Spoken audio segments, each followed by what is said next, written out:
Class 7th history chapter number 10 18वीं शताब्दी में नए राजनीतिक गठन। यदि आप मानचित्र 1 और 2 को ध्यानपूर्वक देखेंगे तो आपको पता चलेगा कि 18वीं शताब्दी के पूर्वार्ध के दौरान उपमहाद्वीप में कुछ विशेष रूप से उल्लेखनीय घटनाएं घटी। गौर कीजिए कि कई स्वतंत्र राज्यों के उदय से मुगल साम्राज्य की सीमाएं किस तरह से बदली। आप यह भी देखें कि 1765 तक एक अन्य शक्ति यानी ब्रिटिश सत्ता ने पूर्वी भारत के बड़े बड़े हिस्सों को सफलतापूर्वक हड़प लिया था। ये मानचित्र हमें यह दर्शाते हैं कि 18वीं शताब्दी एक ऐसी अवधि थी जब भारत में राजनीतिक परिस्थितियां अपेक्षाकृत एक छोटे से समयांतराल में बड़ी तेजी से अचानक बदलनी शुरू हो गई थी। इस अध्याय में हम 18वीं शताब्दी के पूर्वार्ध, मोटे तौर पर 1707 में जब औरंगजेब की मृत्यु हुई थी, से 1761 तक जब पानीपत की तीसरी लड़ाई हुई के दौरान उपमहाद्वीप में उत्पन्न हुई नई राजनीतिक शक्तियों के बारे में पढ़ेंगे। मुगल साम्राज्य और परवर्ती मुगलों के लिए संकट की स्थिति। अध्याय 4 में आपने देखा था कि मुगल साम्राज्य अपनी सफलता की ऊंचाई पर किस प्रकार पहुंचा था और फिर 17वीं शताब्दी के अंतिम वर्षों में उसके सामने तरह तरह के संकट किस प्रकार खड़े होने लगे थे। ऐसा अनेक कारणों से हुआ। बादशाह औरंगजेब ने दक्कन में 1679 से लंबी लड़ाई लड़ते हुए साम्राज्य के सैन्य और वित्तीय संसाधनों को बहुत अधिक खर्च कर दिया था। औरंगजेब के उत्तराधिकारियों के शासनकाल में साम्राज्य के प्रशासन की कार्यकुशलता समाप्त होने लगी और मनसबदारों के शक्तिशाली वर्गों को वश में रखना केंद्रीय सत्ता के लिए कठिन हो गया। सूबेदार के रूप में नियुक्त अभिजात अक्सर राजस्व और सैन्य प्रशासन, दीवानी एवं फौजदारी दोनों कार्यालयों पर नियंत्रण रखते थे। इससे मुगल साम्राज्य के विशाल क्षेत्रों पर उन्हें विस्तृत राजनीतिक, आर्थिक और सैन्य शक्तियां मिल गईं। जैसे जैसे सूबेदारों ने प्रांतों पर अपना नियंत्रण सुदृढ़ किया, राजधानी में पहुंचने वाले राजस्व की मात्रा में कमी आती गई। उत्तरी तथा पश्चिमी भारत के अनेक हिस्सों में हुए जमींदारों और किसानों के विद्रोहों और कृषक आंदोलनों ने इन समस्याओं को और भी गंभीर बना दिया। कभी कभी ये विद्रोह बढ़ते हुए करों के भार के विरुद्ध किए गए थे और कभी कभी ये शक्तिशाली सरदारों के द्वारा अपनी स्थिति को सुदृढ़ बनाने की कोशिशें थी। अतीत में भी विद्रोही समूहों ने मुगल सत्ता को चुनौती दी थी, परंतु अब ऐसे समूहों ने क्षेत्र के आर्थिक संसाधनों का प्रयोग अपनी स्थितियों को मजबूत करने के लिए किया। जिस तरह से धीरे धीरे राजनीतिक व आर्थिक सत्ता प्रांतीय सूबेदारों, स्थानीय सरदारों व अन्य समूहों के हाथों में आ रही थी, औरंगजेब के उत्तराधिकारी इस बदलाव को रोक न सके। इस आर्थिक व राजनीतिक संकट के बीच ईरान के शासक नादिर शाह ने 1739 में दिल्ली पर आक्रमण किया और संपूर्ण नगर को लूट कर वह बड़ी भारी मात्रा में धन दौलत ले गया। नादिर शाह के आक्रमण के बाद अफगान शासक अहमद शाह अब्दाली के आक्रमणों का तांता लगा रहा। उसने तो 1748 से 1761 के बीच 5 बार उत्तरी भारत पर आक्रमण किया और लूटपाट मचाई। साम्राज्य पर सब ओर से दबाव तो पड़ ही रहा था। अभिजातों के विभिन्न समूहों की पारस्परिक प्रतिद्वंदिता ने उसे और भी कमजोर बना डाला। ये अभिजात 2 बड़े गुटों में बटे हुए थे, ईरानी और तुरानी, तुर्क मूल के। काफ़ी समय तक परवर्ती मुगल बादशाह इनमें से एक या दूसरे समूह के हाथों की कठपुतली बने रहे। बेहद अपमानजनक स्थिति तब पैदा हो गई जब 2 मुगल बादशाहों फर्रुखसियर 1713 से 1719 और आलमगीर द्वितीय 1754 से 1759 की हत्या हो गई और 2 अन्य बादशाहों अहमद शाह 1748 से 1754 और शाह आलम द्वितीय को उनके अभिजातों ने अंधा कर दिया। भरपूर फसल और खाली तिजोरियां। एक तत्कालीन लेखक ने साम्राज्य के वित्तीय दिवालियेपन का वर्णन इन शब्दों में किया है। बड़े जमींदार निस्सहाय और निर्धन हो गए हैं। उनके किसान वर्ष में 2 फसलें उगाते हैं। लेकिन उन्हें दोनों में से कुछ नहीं मिलता है। उनके स्वाधीन गुमास्ते एक तरह से किसानों के हाथ की कठपुतली बने रहते हैं, जैसे कि स्वयं किसान अपने ऋणदाता के वश में रहता है जब तक कि वह साहूकार का कर्जा नहीं चुका देता। इस प्रकार संपूर्ण व्यवस्था एवं प्रशासन इतना चकनाचूर हो चुका है कि यद्यपि किसान अपनी फसल के जरिए मानो सोना बटोरता है, लेकिन उसके मालिक जमींदार को एक तिनके का टुकड़ा भी नहीं मिलता है। ऐसी हालत में जमींदार सशस्त्र सेना कैसे रख सकते हैं जिनकी उससे आशा की जाती है? वे अपने सैनिकों को जो लड़ाई के समय उनके आगे आगे चलते हैं और घुड़सवारों को जो उनके ठीक पीछे चलते हैं, पैसा कहाँ से देंगे? नादिर शाह का दिल्ली पर आक्रमण। नादिर शाह के आक्रमण के परिणाम स्वरूप दिल्ली में जो विध्वंस हुआ, उसका वर्णन समकालीन प्रेक्षकों ने किया था। इनमें से एक ने मुगल कोष में जिस तरह धन लूटा गया था, उसका वर्णन इस तरह से किया है। 60 लाख रुपए और कई हजार सोने के सिक्के, लगभग 1 करोड़ रुपए के सोने के बर्तन, लगभग 50 करोड़ रुपए के गहने, जवाहरात और अन्य चीज़ें ले गया, जिनमें से कुछ तो इतनी बेशकीमती थीं कि दुनिया में उसका मुकाबला कोई नहीं कर सकता है, जैसे तख्ते हाउस यानी मयूर सिंहासन। एक अन्य वृत्तांत में दिल्ली पर आक्रमण के प्रभाव का वर्णन मिलता है। जो कभी मालिक थे, अब बड़ी दर्दनाक हालत में आ गए। जिन्हें कभी भरपूर आदर इज्जत दी जाती थी, उन्हें अब प्यास बुझाने के लिए पानी भी नहीं मिलता। अलग थलग पड़े लोगों को उनके कोनों से खींचकर बाहर निकाल दिया गया। दौलतमंदों को भिखारी बना दिया गया। जो शौकीन लोग कभी तरह तरह के सुंदर कपड़े पहनकर पोशाकों का नया नया फैशन चलाते थे, अब नंगे घूमने लगे, और जिनके पास जमीन जायदाद की कोई कमी नहीं थी, वे अब बेघर हो गए। नया शहर शाहजहानाबाद अब मलबे का ढेर बन गया। नादिर शाह ने तब शहर के पुराने मोहल्लों पर हमला बोला और वहाँ की सारी दुनिया को तबाह कर डाला। नए राज्यों का उदय। मुगल सम्राटों की सत्ता के पतन के साथ साथ बड़े प्रांतों के सूबेदारों और बड़े जमींदारों ने उपमहाद्वीप के विभिन्न भागों में अपनी शक्ति और प्रबल बना ली। 18वीं शताब्दी के दौरान मुगल साम्राज्य धीरे धीरे कई स्वतंत्र क्षेत्रीय राज्यों में बिखर गया। मोटे तौर पर 18वीं शताब्दी के राज्यों को 3 परस्पर व्यापी समूहों में बांटा जा सकता है। पहला, अवध, बंगाल व हैदराबाद जैसे वे राज्य जो पहले मुगल प्रांत थे। हालांकि इन राज्यों के शासक अति शक्तिशाली थे और काफ़ी हद तक स्वतंत्र थे। उन्होंने मुगल बादशाह से औपचारिक तौर पर अपने संबंध नहीं तोड़े। दूसरा, ऐसे राज्य जो मुगलों के पुराने शासनकाल में वतन जागीरों के रूप में काफ़ी स्वतंत्र थे। इनमें कई राजपूत प्रदेश भी शामिल थे। तथा तीसरी श्रेणी में मराठों, सिखों तथा जाटों के राज्य आते हैं। ये विभिन्न आकार के थे और इन्होंने कड़े और लंबे सशस्त्र संघर्ष के बाद मुगलों से स्वतंत्रता छीन कर ली थी। पुराने मुगल प्रांतों से जिन उत्तराधिकारी राज्यों का उद्भव हुआ, उनमें से 3 राज्य प्रमुख थे, अवध, बंगाल और हैदराबाद। ये तीनों ही राज्य उच्च मुगल अभिजातों द्वारा स्थापित किए गए थे।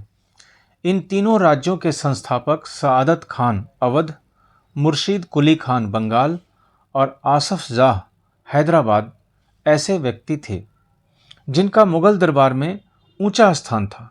मुगल बादशाहों को उन पर भरोसा और विश्वास था। आसफ जाह और मुर्शीद कुली खान दोनों को 7-7 हजार जात का दर्जा मिला हुआ था, जबकि सआदत खान की जात का दर्जा 6000 था। हैदराबाद। निजामुल मुल्क आसफ जाह 1724 से 1748, जिसने हैदराबाद राज्य की स्थापना की थी, मुगल बादशाह फर्रुखसियर के दरबार का एक अत्यंत शक्तिशाली सदस्य था। उसे सर्वप्रथम अवध की सूबेदारी सौंपी गई थी और बाद में उसे दक्कन का कार्यभार दे दिया गया था। 1720 से 22 के मध्य ही दक्कन प्रांतों का सूबेदार होने की वजह से आसफ जाह के पास पहले से ही राजनीतिक और वित्तीय प्रशासन का पूरा नियंत्रण था। दक्कन में होने वाले उपद्रवों और मुगल दरबार में चल रही प्रतिस्पर्धा का फायदा उठाकर उसने सत्ता हथियाई तथा उस क्षेत्र का वास्तविक शासक बन गया। आसफ जाह अपने लिए कुशल सैनिकों तथा प्रशासकों को उत्तरी भारत से लाया था और वे दक्षिण में नए अवसर पाकर प्रसन्न थे। उसने मनसबदार नियुक्त किए और इन्हें जागीरें प्रदान की। हालांकि वह अभी भी मुगल सम्राट का सेवक था, फिर भी वह काफ़ी आज़ादी से शासन चलाता था। न तो वह दिल्ली से कोई निर्देश लेता था और न ही दिल्ली उसके कामकाज में कोई हस्तक्षेप करती थी। मुगल बादशाह तो केवल निज़ामुल मुल्क आसफ जाह द्वारा पहले से लिए गए निर्णयों की पुष्टि कर दिया करते थे। हैदराबाद राज्य पश्चिम की ओर मराठों के विरुद्ध और पठारी क्षेत्र के स्वतंत्र तेलुगु सेनानायकों के साथ युद्ध करने में सदा संलग्न रहता था। पूर्व दिशा में निज़ामुल मुल्क आसफ जाह कोरोमंडल तट पर स्थित वस्त्रोत्पादक धनसंपन्न क्षेत्र पर अपना नियंत्रण प्राप्त करने की महत्वाकांक्षा रखता था, पर उनकी इस महत्वाकांक्षा पर उस क्षेत्र में ब्रिटिश शक्ति की उपस्थिति के कारण रोक लग गई। निज़ाम की फौज। हैदराबाद के निज़ाम के निजी सैनिकों का एक वर्णन। 1790। निज़ाम के पास 400 हाथियों की सवारी है। उसके आसपास कई हजार घुड़सवार रहते हैं। इन अत्यंत कुशल और अति सुंदर सजे हुए सवारों का सांकेतिक वेतन 100 रुपये से ज़्यादा है। अवध। बुरहान उल मुल्क सादत खान को 1722 में अवध का सूबेदार नियुक्त किया गया था। मुगल साम्राज्य का विघटन होने पर जो राज्य बने उनमें यह राज्य सर्वाधिक महत्वपूर्ण राज्यों में से एक था। अवध एक समृद्धिशाली प्रदेश था जो गंगा नदी के उपजाऊ मैदान में फैला हुआ था और उत्तरी भारत तथा बंगाल के बीच व्यापार का मुख्य मार्ग उसी में से होकर गुजरता था। बुरहान उल मुल्क ने भी अवध की सूबेदारी, दीवानी और फौजदारी एक साथ अपने हाथ में ले ली और सूबे के राजनीतिक, वित्तीय और सैनिक मामलों का एकमात्र कर्ता धर्ता बन गया। बुरहान उल मुल्क ने अवध क्षेत्र में मुगल प्रभाव को कम करने की कोशिशों के चलते मुगलों द्वारा नियुक्त अधिकारियों, जागीरदारों की संख्या में कटौती कर दी। उसने जागीरों के आकार में भी कटौती की और रिक्त स्थानों पर अपने निष्ठावान सेवकों को नियुक्त किया।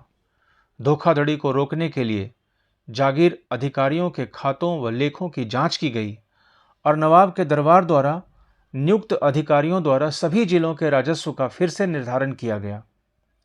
उसने अनेक राजपूत जमींदारियों और रुहेलखंड के अफगानों की उपजाऊ कृषि भूमियों को अपने राज्य में मिला लिया।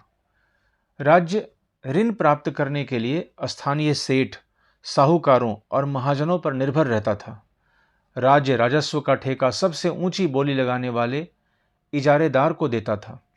इजारेदार राज्य को एक निश्चित रकम के भुगतान का वचन देते थे। स्थानीय साहूकार राज्य को ठेके की इस रकम के भुगतान की गारंटी देते थे। दूसरी ओर इजारेदारों को कर का मूल्यांकन करने और उसे एकत्र करने की खासी छूट दे दी गई थी। इन परिवर्तनों के फलस्वरूप साहूकारों और महाजनों जैसे कई नए सामाजिक समूह राज्य की राजस्व प्रणाली के प्रबंध को प्रभावित करने लगे। पहले ऐसा कभी नहीं हुआ था। बंगाल। मुर्शीद कुली खान के नेतृत्व में बंगाल धीरे धीरे मुगल नियंत्रण से अलग हो गया। मुर्शीद कुली खान बंगाल के नायब थे, यानी कि प्रांत के सूबेदार के प्रति नियुक्त थे। यद्यपि मुर्शीद कुली खान औपचारिक रूप से सूबेदार कभी नहीं बना, उसने बहुत जल्द सूबेदार के पद से जुड़ी हुई सत्ता अपने हाथ में ले ली। हैदराबाद और अवध के शासकों की तरह उसने भी राज्य के राजस्व प्रशासन पर अपना नियंत्रण जमाया। बंगाल में मुगल प्रभाव को कम करने के लिए उसने बंगाल के राजस्व का बड़े पैमाने पर पुनर्निर्धारण करने का आदेश दिया। सभी जमींदारों से बड़ी कठोरता से राजस्व नकद वसूल किया जाता था। परिणाम स्वरूप बहुत से जमींदारों को महाजनों तथा साहूकारों से उधार लेना पड़ता था। जो लोग राजस्व का भुगतान नहीं कर पाते थे, उन्हें मजबूरन अपनी जमीनें बड़ी जमींदारों को बेचनी पड़ती थी। इस प्रकार 18वीं शताब्दी में बंगाल के एक क्षत्रिय राज्य बन जाने से जमींदारों में काफ़ी बदलाव आया। राज्य और साहूकारों के बीच हैदराबाद तथा अवध में जो घनिष्ठ संबंध था वह अलीवर्दी खान के शासनकाल 1740 से 1756 में बंगाल में भी स्पष्ट दिखाई दिया। उसके शासनकाल में जगत सेठ का साहूकार घराना अत्यंत समृद्धिशाली हो गया। यदि हम इन राज्यों के अभिलक्षणों पर विहंगम दृष्टि डालें तो हमें उनमें कुछ सामान्य विशेषताएं देखने को मिलेंगी। प्रथम, यद्यपि बड़े राज्य पुराने मुगल अभिजातों द्वारा स्थापित किए गए थे, ये अभिजात कुछ प्रशासनिक व्यवस्थाओं के प्रति संदेहास्पद थे जो उन्हें उत्तराधिकार में मिले थे। विशेषतः वे जागीरदार व्यवस्था को अत्यंत संदेह की दृष्टि से देखा करते थे। दूसरा, उनके कर प्राप्त करने के तरीके मुगलों से भिन्न थे। कर संग्रह के लिए राज्य के अधिकारियों पर निर्भर न रहकर तीनों राज्यों हैदराबाद, अवध, बंगाल ने राजस्व वसूली के लिए इजारेदारों के साथ ठेके कर लिए। इजारेदारी की प्रथा, जो मुगलों द्वारा पूर्णतः नापसंद की गई थी, 18वीं शताब्दी में समस्त भारत में फैल गई थी। तथापि देहात के उसके प्रभाव में क्षेत्रीय विभिन्नताएं थीं। इन सभी क्षेत्रीय राज्यों में तीसरा सामान्य लक्षण यह था कि उनमें राज्य और धनी महाजनों तथा वणिक जनों के बीच संबंध उभरने लगे। ये साहूकार महाजन लोग लगान वसूल करने वाले इजारेदारों को पैसा उधार देते थे, बदले में प्रतिभूति, जमानत या बंधक के रूप में जमीन रख लेते थे और उनकी जोतों से अपने खुद के कारिंदों के जरिए कर वसूल किया करते थे। इस प्रकार समस्त भारत में धनाढ्य साहूकारों और महाजनों की इस नई राजनीतिक व्यवस्था में साझेदारी बढ़ रही थी। राजपूतों की वतन जागिरी। बहुत से राजपूत घराने, विशेष रूप से अंबर और जोधपुर के राजघराने, मुगल व्यवस्था में विशिष्टता के साथ सेवारत रहे थे। बदले में उन्हें अपनी वतन जागीरों पर पर्याप्त स्वायत्तता का आनंद लेने की अनुमति मिली हुई थी। अब 18वीं शताब्दी में इन शासकों ने अपने आसपास के इलाकों पर अपने नियंत्रण का विस्तार करने के लिए अपने हाथ पांव मारने शुरू किए। जोधपुर के राजा अजित सिंह ने भी मुगल दरबार की गुटिया राजनीति में अपने पैर फंसा दिए। इन प्रभावशाली राजपूत घरानों ने गुजरात और मालवा के लाभदायक सूबों की सूबेदारी का दावा किया। जोधपुर के राजा अजित सिंह को गुजरात की सूबेदारी और अंबर के सवाई राजा जय सिंह को मालवा की सूबेदारी मिल गई। बादशाह जहांदर शाह ने 1713 में इन राजाओं के इन पदों का नवीकरण कर दिया। उन्होंने अपने वतनों के पास पड़ोस के शाही इलाकों के कुछ हिस्सों पर कब्जा करने की भी कोशिशें की। जोधपुर राजघराने ने नागौर को जीत लिया और अपने राज्य में मिला लिया। दूसरी ओर अंबर ने भी बूंदी के बड़े बड़े हिस्सों पर अपना कब्जा कर लिया। सवाई राजा जय सिंह ने जयपुर में अपनी नई राजधानी स्थापित की और उसे 1722 में आगरा की सूबेदारी दे दी गई। 1740 के दशक से राजस्थान में मराठों के अभियानों ने इन राजवाड़ों पर भारी दबाव डालना शुरू कर दिया, जिससे उनका अपना विस्तार आगे होने से रुक गया। कई राजपूत शासकों ने मुगलों का अधिराजत्व स्वीकार किया था, लेकिन मेवाड़ एकमात्र ऐसा राजपूत राज्य था जिसने मुगल सत्ता को चुनौती दी थी। राणा प्रताप 1572 में उदयपुर तथा मेवाड़ के बड़े क्षेत्र पर नियंत्रण के साथ मेवाड़ की राजगद्दी पर आसीन हुए। राणा के पास मुगल अधिराजत्व को स्वीकार करने के लिए कई दूतों को भेजा गया, लेकिन वे अपने निर्णय पर दृढ़ रहे। कई राजपूत सरदारों ने पहाड़ियों की चोटियों पर किले बनाए जो सत्ता के केंद्र बने।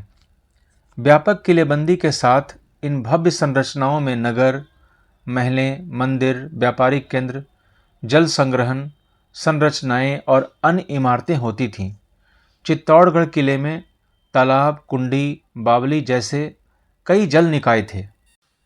जयपुर के राजा जय सिंह। 1732 के एक फारसी वृत्तांत में राजा जय सिंह का वर्णन। राजा जय सिंह अपनी सत्ता की चरम सीमा पर थे। 12 वर्ष के लिए वे आगरा के सूबेदार रहे और 5 या 6 वर्ष के लिए मालवा के। उनके पास विशाल सेना, तोपखाना तथा भारी मात्रा में धन संपदा थी, उनका प्रभाव दिल्ली से लेकर नर्मदा के तट तक फैला हुआ था। अम्बेर के शासक सवाई जय सिंह ने दिल्ली, जयपुर, उज्जैन, मथुरा और वाराणसी में 5 खगोलीय वेधशालाओं का निर्माण किया। जंतर मंतर के नाम से विख्यात इन वेधशालाओं में खगोलीय पिंडों के अध्ययन हेतु कई उपकरण हैं। चित्र 4b, जयपुर में जंतर मंतर। चित्र 5, मेहरानगढ़ किला, जोधपुर। आज़ादी हासिल करना। सिख। अध्याय 8 में आपने पढ़ा कि 17वीं शताब्दी के दौरान सिख एक राजनीतिक समुदाय के रूप में गठित हो गए। इससे पंजाब के क्षत्रिय राज्य निर्माण को बढ़ावा मिला। गुरु गोविंद सिंह ने 1699 में खालसा पंथ की स्थापना से पूर्व और उसके पश्चात राजपूत व मुगल शासकों के खिलाफ कई लड़ाइयाँ लड़ी। 1708 में गुरु गोविंद सिंह की मृत्यु के बाद बंदा बहादुर के नेतृत्व में खालसा ने मुगल सत्ता के खिलाफ विद्रोह किए। उन्होंने बाबा गुरु नानक और गुरु गोविंद सिंह के नामों वाले सिक्के गढ़कर अपने शासन को सार्वभौम बताया। सतलुज और यमुना नदियों के बीच के क्षेत्र में उन्होंने अपने प्रशासन की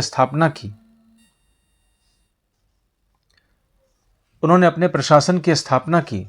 1715 में बंदा बहादुर को बंदी बना लिया गया और उसे 1716 में मार दिया गया। 18वीं शताब्दी में कई योग्य नेताओं के नेतृत्व में सिखों ने अपने आप को पहले जत्थों में और बाद में मिसलों में संगठित किया। इन जत्थों और मिसलों की संयुक्त सेनाएं दल खालसा कहलाती थी। उन दिनों दल खालसा बैसाखी और दिवाली के पर्वों पर अमृतसर में मिलता था। इन बैठकों में वे सामूहिक निर्णय लिए जाते थे, जिन्हें गुरुमत्ता, गुरु के प्रस्ताव कहा जाता था। सिखों ने राखी व्यवस्था स्थापित की, जिसके अंतर्गत किसानों से उनकी उपज का 20% कर के रूप में लेकर बदले में उन्हें संरक्षण प्रदान किया जाता था। गुरु गोविंद सिंह ने खालसा को प्रेरित किया था कि शासन उनके भाग्य में है, राज करेगा खालसा। अपने सुनियोजित संगठन के कारण खालसा पहले मुगल सूबेदारों के खिलाफ और फिर अहमद शाह अब्दाली के खिलाफ सफल विरोध प्रकट कर सका। अहमद शाह अब्दाली ने मुगलों से पंजाब का समृद्ध प्रांत और सरहिंद की सरकार को अपने कब्जे में कर लिया था। खालसा ने 1765 में अपना सिक्का गढ़कर सार्वभौम शासन की घोषणा की। यह महत्वपूर्ण है कि सिक्के पर उत्कीर्ण शब्द वही थे जो बंदा बहादुर के समय में खालसा के आदेशों में पाए जाते हैं। 18वीं शताब्दी के अंतिम भाग में सिख इलाके सिंधु से यमुना तक फैले हुए थे। यद्यपि ये विभिन्न शासकों में बटे हुए थे, इनमें से एक शासक महाराजा रणजीत सिंह ने विभिन्न सिख समूहों में फिर से एकता कायम करके 1799 में लाहौर को अपनी राजधानी बनाया। खालसा से क्या अभिप्राय है? क्या आपको याद है कि इसके बारे में आपने अध्याय 8 में पढ़ा है? चित्र 7, महाराजा रणजीत सिंह की तलवार। मराठा राज्य एक अन्य शक्तिशाली क्षत्रिय राज्य था, जो मुगल शासन का लगातार विरोध करके उत्पन्न हुआ था। शिवाजी 1627 से 1680 ने शक्तिशाली योद्धा परिवारों देशमुखों की सहायता से एक अस्थायी राज्य की स्थापना की। अत्यंत गतिशील कृषक पशुचारक कुनबी मराठों की सेना के मुख्य आधार बन गए। शिवाजी ने प्रायद्वीप में मुगलों को चुनौती देने के लिए इस सैन्य बल का प्रयोग किया। शिवाजी की मृत्यु के पश्चात मराठा राज्य में प्रभावी शक्ति चित्पावन ब्राह्मणों के एक परिवार के हाथ में रही, जो शिवाजी के उत्तराधिकारियों के शासनकाल में पेशवा प्रधानमंत्री के रूप में अपनी सेवाएं देते रहे। पुणे मराठा राज्य की राजधानी बन गया। पेशवाओं की देखरेख में मराठों ने एक अत्यंत सफल सैन्य संगठन का विकास कर लिया। उनकी सफलता का रहस्य यह था कि वे मुगलों के किलाबंद इलाकों से टक्कर न लेते हुए उनके पास से चुपचाप निकलकर शहरों कस्बों पर हमला बोलते थे और मुगल सेना से ऐसे मैदानी इलाकों में मुठभेड़ लेते थे जहां रसद पाने और कुमक आने के रास्ते आसानी से रोके जा सकते थे। 1720 से 1761 के बीच मराठा साम्राज्य का काफ़ी विस्तार हुआ। उसने शनैः शनैः और काफ़ी सफलतापूर्वक मुगल साम्राज्य की सत्ता को क्षति पहुंचाई। 1720 के दशक तक मालवा और गुजरात मुगलों से छीन लिए गए। 1730 के दशक तक मराठा नरेश को समस्त दक्कन प्रायद्वीप के अधिपति के रूप में मान्यता मिल गई और साथ ही इस क्षेत्र पर चौथ और सरदेश मुखी कर वसूलने का अधिकार भी मिल गया। 1737 में दिल्ली पर धावा बोलने के बाद मराठा प्रभुत्व की सीमाएं तेजी से बढ़ी। वे उत्तर में राजस्थान और पंजाब, पूर्व में बंगाल और उड़ीसा तथा दक्षिण में कर्नाटक और तमिल एवं तेलुगु प्रदेशों तक फैल गई। इन क्षेत्रों को औपचारिक रूप से मराठा साम्राज्य में सम्मिलित नहीं किया गया, मगर मराठा प्रभुसत्ता को स्वीकार करने के तरीके के रूप में उनसे भेंट की रकम ली जाने लगी। साम्राज्य के इस विस्तार से उन्हें संसाधनों का भंडार तो मिल गया, मगर उसके लिए उन्हें कीमत भी चुकानी पड़ी। मराठों के सैन्य अभियानों के दौरान अन्य शासक भी उनके खिलाफ हो गए। परिणाम स्वरूप मराठों को 1761 में पानीपत की तीसरी लड़ाई में अन्य शासकों से कोई सहायता नहीं मिली। अंतहीन सैन्य अभियानों के साथ साथ मराठों ने एक प्रभावी प्रशासन व्यवस्था तैयार की। जब किसी इलाके पर एक बार विजय अभियान पूरा हो जाता था और मराठों का शासन सुरक्षित हो जाता था, तो वहाँ स्थानीय परिस्थितियों को ध्यान में रखते हुए धीरे धीरे भू राजस्व की मांग की गई, कृषि को प्रोत्साहित किया गया और व्यापार को पुनर्जीवित किया गया। इससे सिंधिया, गायकवाड़ और भोंसले जैसे मराठा सरदारों को शक्तिशाली सेनाएं खड़ी करने के लिए संसाधन मिल सके। 1720 के दशक में मालवा में मराठा अभियानों ने उस क्षेत्र में स्थित शहरों के विकास व समृद्धि को कोई हानि नहीं पहुंचाई। उज्जैन सिंधिया के संरक्षण में और इंदौर होलकर के आश्रय में फलता फूलता रहा। ये शहर हर तरह से बड़े और समृद्धिशाली थे और वे महत्वपूर्ण वाणिज्यिक और सांस्कृतिक केंद्रों के रूप में कार्य कर रहे थे। मराठों द्वारा नियंत्रित इलाकों में व्यापार के नए मार्ग खुले। चंदेरी के क्षेत्र में उत्पादित रेशमी वस्त्रों को मराठों की राजधानी पुणे में नया बाजार मिला। बुरहानपुर पहले आगरा और सूरत के बीच की धुरी पर ही अपने व्यापार में संलग्न था, लेकिन अब उसने अपने वाणिज्यिक भीतरी क्षेत्र को बढ़ाकर दक्षिण में पुणे और नागपुर को तथा पूर्व में लखनऊ तथा इलाहाबाद को शामिल कर लिया था। चित्र 7a, शिवाजी का रूप चित्र। 17वीं सदी के अंत तक दक्कन में शिवाजी के नेतृत्व में एक शक्तिशाली राज्य के उदय की शुरुआत हुई, जिससे अंततः एक मराठा राज्य की स्थापना हुई। शिवाजी का जन्म 1630 में शाहजी और जीजाबाई से हुआ। अपनी माता और अभिभावक दादा कोंडदेव के मार्ग निर्देशन में शिवाजी कम उम्र में ही विजय पथ पर निकल पड़े। जावली पर कब्जे ने उन्हें मवाला पठारों का अविवादित मुखिया बना दिया, जिसने उनके क्षेत्र विस्तार का पथ प्रशस्त किया। बीजापुर और मुगलों के खिलाफ उनके कारनामों ने उन्हें विख्यात व्यक्ति बना दिया। वे अपने विरोधियों के खिलाफ प्रायः गुरिल्ला युद्ध कला का प्रयोग करते थे। चौथ और सरदेशमुखी पर आधारित राजस्व संग्रह प्रणाली की सहायता से उन्होंने एक मजबूत मराठा राज्य की नींव रखी। चौथ, जमींदारों द्वारा वसूले जाने वाले भू राजस्व का 25%, दक्कन में इनको मराठा वसूलते थे। सरदेशमुखी, दक्कन में मुख्य राजस्व संग्रहकर्ता को दिए जाने वाले भू राजस्व का 9 से 10% हिस्सा। बाजीराव प्रथम, जो बाजीराव बल्लाल के नाम से भी जाने जाते हैं, पेशवा बालाजी विश्वनाथ के पुत्र थे। वह एक महान मराठा देश सेनापति थे। उन्हें विंध्य के पार मराठा राज्य के विस्तार का श्रेय प्राप्त है तथा वे मालवा, बुंदेलखंड, गुजरात और पुर्तगालियों के खिलाफ सैन्य अभियानों के लिए भी जाने जाते हैं। जाट, अन्य राज्यों की तरह जाटों ने भी 17वीं और 18वीं शताब्दियों में अपनी सत्ता सुदृढ़ की। अपने नेता चूड़ामन के नेतृत्व में उन्होंने दिल्ली के पश्चिम में स्थित क्षेत्रों पर अपना नियंत्रण कर लिया। 1680 के दशक तक आते आते उनका प्रभुत्व दिल्ली और आगरा के 2 शाही शहरों के बीच के क्षेत्र पर होना शुरू हो गया। वस्तुतः कुछ अरसे के लिए वे आगरा शहर के अभिरक्षक ही बन गए।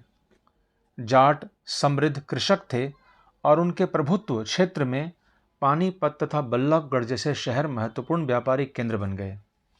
सूरजमल के राज में भरतपुर शक्तिशाली राज्य के रूप में उभरा। 1739 में जब नादिर शाह ने दिल्ली पर हमला बोलकर उसे लूटा तो दिल्ली के कई प्रतिष्ठित व्यक्तियों ने भरतपुर में शरण ली। नादिर शाह के पुत्र जवाहिर शाह के पास 30,000 सैनिक थे। उसने 20,000 अन्य सैनिक मराठाओं से लिए, 15,000 सैनिक सिखों से लिए और इन सब के बलबूते पर वह मुगलों से लड़ा। जहां भरतपुर का किला काफ़ी हद तक पारंपरिक शैली में बनाया गया, वहीं दीग में जाटों ने अंबर और आगरा की शैलियों का समन्वय करते हुए एक विशाल बाग महल बनवाया। शाही वास्तुकला से जिन रूपों को पहली बार शाहजहां के युग में जोड़ा गया था, दीग की इमारतें उन्हीं रूपों के नमूने पर बनाई गई थी। अध्याय 5 और 9 दोनों के चित्र 12 को देखें। जाटों की शक्ति सूरजमल के समय पराकाष्ठा पर पहुंची, जिन्होंने 1756 से 1763 के दौरान भरतपुर जाट राज्य को आधुनिक राजस्थान में संगठित किया। सूरजमल के राजनीतिक नियंत्रण में जो क्षेत्र शामिल थे उसमें आधुनिक पूर्वी राजस्थान, दक्षिणी हरियाणा, पश्चिमी उत्तर प्रदेश और दिल्ली शामिल थे। सूरजमल ने कई किले और महल बनवाए, जिसमें भरतपुर का प्रसिद्ध लोहागढ़ का किला इस क्षेत्र में बने सबसे मजबूत किलों में से एक था। चित्र 8 18वीं शताब्दी का दीग का राजमहल समूह। इमारत की छत पर मुख्य सभा भवन के बांग्ला गुंबद पर गौर करें। अन्यत्र फ्रांसीसी क्रांति 1789 से 1794। 18वीं शताब्दी में भारत की विभिन्न राज्य व्यवस्थाओं में जनसाधारण को अपनी अपनी सरकारों के कार्यों में हिस्सा लेने का अधिकार नहीं था।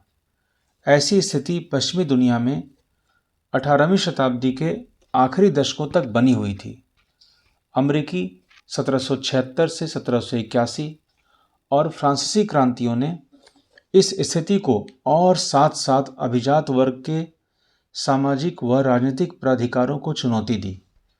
फ्रांसीसी क्रांति के दौरान मध्य वर्गों, किसानों और शिल्पकारों ने पादरीगण और अभिजातों के विशेषाधिकारों के खिलाफ लड़ाई लड़ी। उनका मानना था कि समाज में किसी भी समूह के जन्मसिद्ध प्राधिकार नहीं होने चाहिए, बल्कि लोगों की सामाजिक स्थिति योग्यता पर निर्भर करनी चाहिए। फ्रांसीसी क्रांति के दार्शनिकों ने यह सुझाया कि सभी के लिए समान कानून और समान अवसर होने चाहिए। उनका यह भी कहना था कि सरकार की सत्ता लोगों से बननी चाहिए और जनता को सरकार के कार्यों में भूमिका अदा करने का अधिकार होना चाहिए। फ्रांसीसी और अमेरिकी क्रांतियों जैसे आंदोलनों ने धीरे धीरे प्रजाओं को नागरिकों में बदल डाला। नागरिकता, राष्ट्रीय राज्य एवं लोकतांत्रिक अधिकारों के विचारों ने भारत में 19वीं शताब्दी के अंतिम दशकों से जड़ पकड़ी। कल्पना करें, आप 18वीं शताब्दी के एक राज्य के शासक हैं। अब यह बताएं कि आप अपने प्रांत में अपनी स्थिति को मजबूत करने के लिए क्या क्या कदम उठाना चाहेंगे और ऐसा करते समय आपके सामने क्या क्या विरोध अथवा समस्याएं खड़ी की जा सकती हैं। बीज शब्द: सूबेदारी, दल खालसा, मिस्ल, फौजदारी, इजारादारी, चौथ, सरदेशमुखी।